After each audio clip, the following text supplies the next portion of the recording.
Waheguru Ji Ka Khalsa, Waheguru Ji Ki Fateh. Welcome to this segment of Kaaj Gurbani's a-sabad-a-day. The recitation continues from Suhi Mahalla Panjwa. The recitation of the entire sabad is as follows. Kavan Kaaj Maia Vadiaie, Jako bin sat bar na kai. यह सुपना सोवत नहीं जाने, अचेत व्यवस्था में लपटाने रहाओ। महामोह मोहो गवारा, पेखत पेखत उठ सिधारा। ऊंचते ऊंच ताका दरबारा, कई जंत बिना उपारा। दूसर होवा न को होई, जप नानक प्रभ एको सोई. So in this sabad, the Guru begins with Kavan Kaaj Maia Vadiaie, Jako bin sat bar na kai. To what purpose? Kavan Kaaj. To what purpose is the grandeur of Maya, Maya Vadiaie?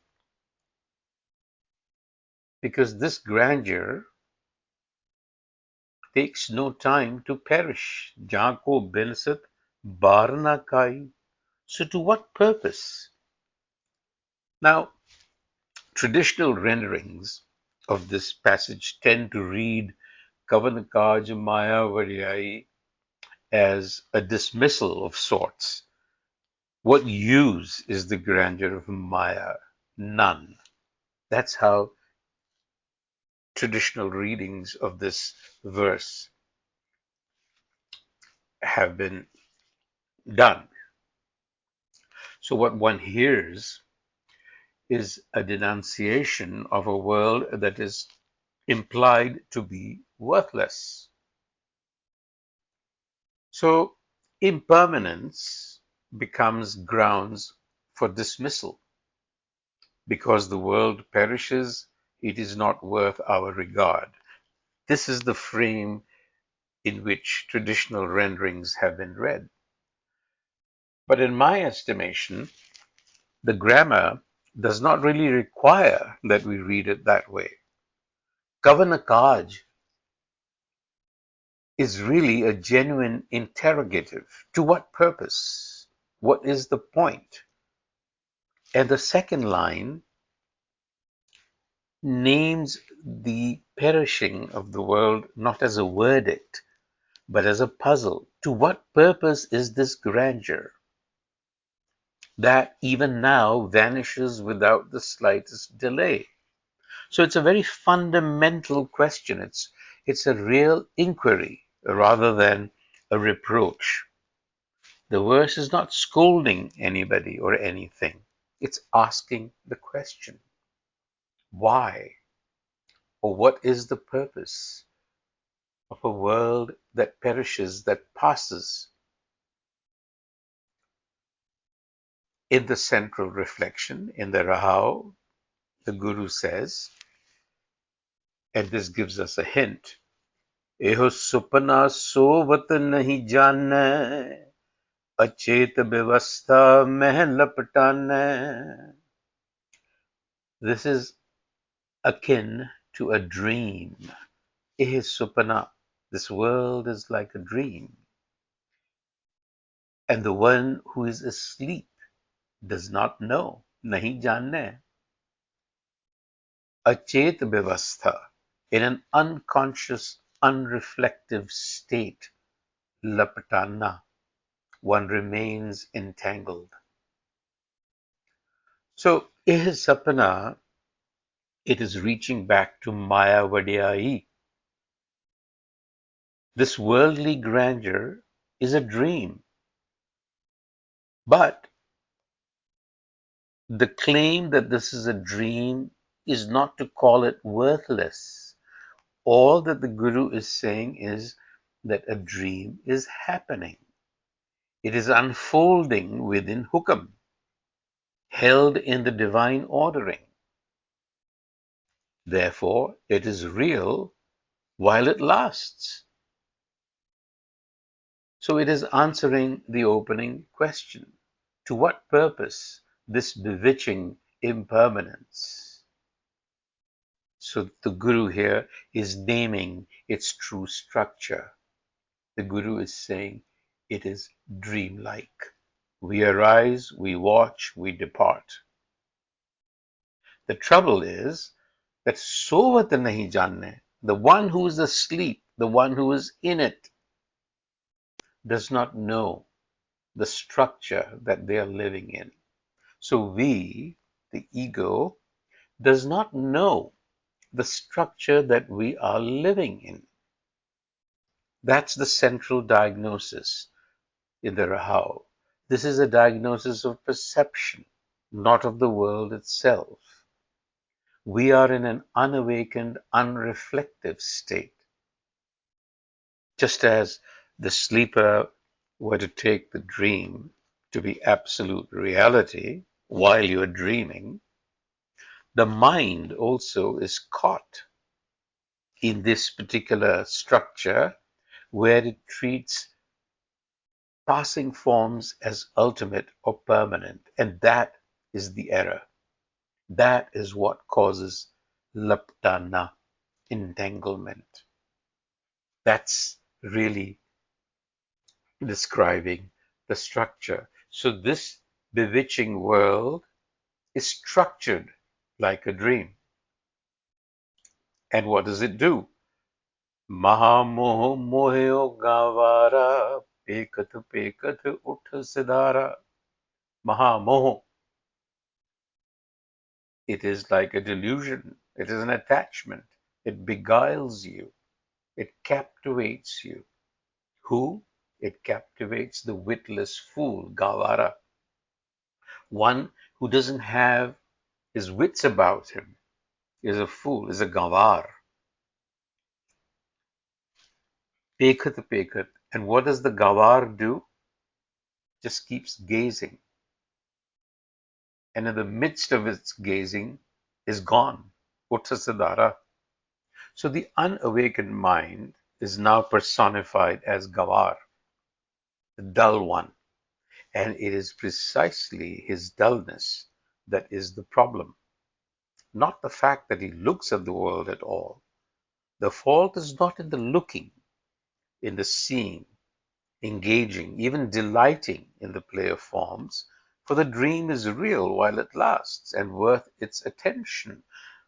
The problem is in pekat, gazing and gazing endlessly, passively, as a spectator who never wakes up. He takes the show, the theater, for the ground, and it never registers to him that he is inside a dream. And that is why death lands the way it does. Uttasadara. It is sudden. He suddenly rises and is gone. It's poignant. Life is short, but we sleep through it. Mid-spectacle, you get carried away. So, cherish life, make something of it. ऊंचते ऊंच ताका दरबारा कई जंत बिना है upara. Highest of the high is your court. Countless beings are dissolved and raised up. So this is a change in scale from that fragile human theater of that single sleeper, the Gavara, the gazer. This verse, the third stanza, Pauri, lifts us up to the transcendent majesty of the cosmic order, the Darbar, the highest of the high, within which this whole play, this whole drama of passing appearances is unfolding. So, in a sense, the fool's death, that is our death, is revealed as nothing exceptional. It is just one instance among many, kai jant, that the same will, the same hukam, dissolves and raises up. So the movement here is from the one to the innumerable, from the perishable to the imperishable, because the imperishable is creating the perishable. So here, nowhere does it say that the finite is worthless. It says the finite is not ultimate. It is not self-standing. It is not its own ground. Maya is not its own ground. So everything that the Gawar is clinging to belongs to the dissolved and raised order. Real while it lasts, but it is held within a will that it did not author.